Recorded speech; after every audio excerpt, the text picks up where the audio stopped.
साथियों, सरस्वती खंडूड़ी का नमस्कार। आप मेरे इस YouTube चैनल में आजकल मोटिवेशनल बातें सीख रहे हैं। आज जो बात हम आपसे करने जा रहे हैं उसमें हमारी जो सफलता के शत्रु होते हैं उनके बारे में बात करेंगे और आत्म संयम से किस प्रकार उनको काबू में किया जा सकता है, इस प्रकार की हम बात करेंगे। यदि ये शत्रु हम पर हावी हो जाएं तो क्या होता है? हमने अब तक समझा कि सफलता के शत्रुओं को अपने मन में बिल्कुल भी स्थान नहीं देना चाहिए, क्योंकि भय हमारे अवचेतन मन को लक्ष्य पूर्ति करने से रोक देता है। तब मन किसी भी रचनात्मक विचार या कार्य को जन्म नहीं दे सकता। भय आपकी उस शक्ति को खा जाता है जिसके बल पर आप सफलता की ओर बढ़ सकते हैं।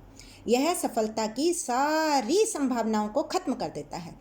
भय और चिंता से ग्रस्त व्यक्ति या तो किसी काम को आरंभ ही नहीं करेगा या फिर इतना थक जाता है कि अपने काम को कंटिन्यू नहीं रख पाता और बीच में ही छोड़ देता है। चिंता का दूसरा नाम है विश्वास का अभाव। चिंता का अनुभव होते ही समझ जाइए कि अब आपके प्रयासों में रुकावट आने वाली है। पांव पसारने से पहले ही अपने जीवन से उसे बाहर कर दें। एक शत्रु और है संदेह या संशय। इसी को हम शक के नाम से भी जानते हैं। जब आपके मन में शक का कीड़ा जन्म लेगा, आपको अपने ही किए कार्यों पर विश्वास नहीं होगा। उनके परिणाम आपको आश्वस्त नहीं करेंगे। आपको हर किसी में कमियां नजर आएंगी।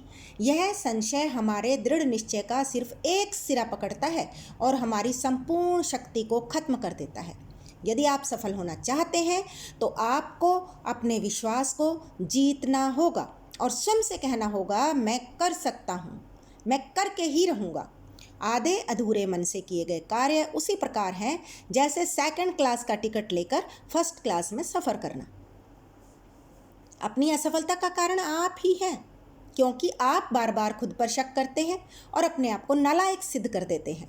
आप खुद पर शक करके एक सरल से काम को भी अपने लिए कठिन और असंभव बना लेते हैं। तो आपको क्या करना है? सकारात्मक रहकर अपनी विजय की घोषणा कर दें।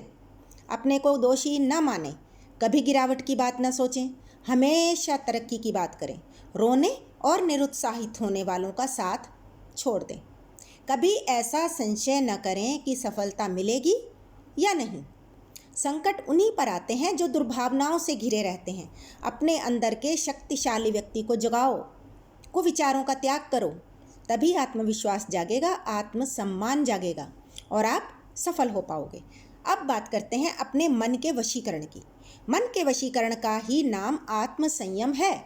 यदि आप अपने मन की लगाम कस पाएंगे तो मन को स्थिर कर पाएंगे।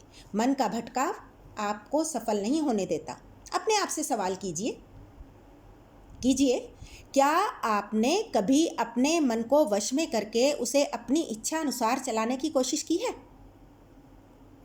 क्या कभी मन को इधर उधर भटकने से रोका है? क्या आप हर ऐरे गैरे को अपना मित्र बना लेते हैं? क्या आपका मन मनोरंजन के ओछे साधनों से बहलाता हुआ आपको उस मार्ग से दूर तो नहीं ले जाता जिसे आपने बहुत सोच विचार के बाद चुना था? क्या आप सच में सफलता प्राप्त करने की कोशिश करते हैं? यदि आप ऐसा नहीं कर रहे हैं तो आप परिस्थितियों के गुलाम बने हुए हैं। फिर आप परिस्थितियों के स्वामी कैसे बन सकते हैं?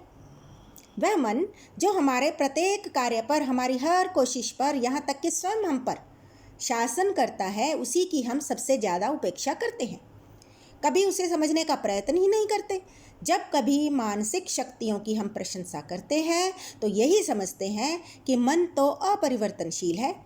यह तो ऐसा औजार है जिसका प्रयोग तो वही कर सकता है जिसमें जन्मजात प्रतिभा हो या जिसकी विलक्षण बुद्धि हो। और अगर आप भी ऐसा ही सोचते हैं तो आप गलत सोचते हैं।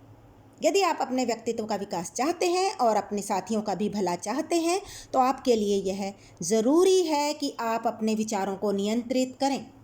किन उपायों से आप अपने विचारों को नियंत्रित कर पाएंगे, उन पर विचार करें। बहुत ही कम लोग अपने विचारों को नियंत्रित कर पाते हैं। अधिकांश लोग तो लापरवाह होते हैं। वे विचारों को नियंत्रित करने का प्रयास ही नहीं करते और उन्हें भगवान के भरोसे छोड़ देते हैं और कहते हैं भाग्य में जो है वही होगा, या यह तो हमारे भाग्य में है ही नहीं, और लापरवाही से अपना पल्ला झाड़ लेते हैं। तो सफलता की लालसा क्यों करते हैं? हर व्यक्ति के विचार करने का तरीका अलग होता है। एक ही विषय पर अलग अलग व्यक्तियों के अलग अलग विचार हो सकते हैं। जो व्यक्ति अपने विचारों को अपने वश में नहीं कर सकते, वे कभी नहीं जान सकते कि सौंदर्य, सफलता और प्रसन्नता का सृजन कैसे हो पाएगा। उन्हें तो यह सब नसीब में लिखा है तो मिलेगा, ऐसा ही लगता है। यदि एक मूर्तिकार भी अपने विचारों को नियंत्रित करके कल्पनाहीन हो जाए, तो क्या वह मनचाही सुंदर सी मूर्ति बना सकता है? नहीं, कभी नहीं बना सकता। उसे अपने मन को एकाग्र करके मन में मूर्ति का स्वरूप बिठाना पड़ता है और फिर बहुत बारीकी से छोटे छोटे बिंदु, छोटी छोटी रेखा की ओर ध्यान देते हुए एक एक चोट धैर्य के साथ लगानी होती है।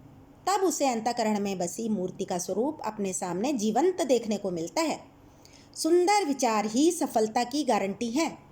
ध्यान रहे, आप चाहें जितनी भी सच्चाई और ईमानदारी से अपने विचारों को नियंत्रित करें, आपके विचार करने का ढंग, आपकी पुरानी आदतें आपके चित्त को कम से कम एक बार तो विचलित अवश्य करेंगी।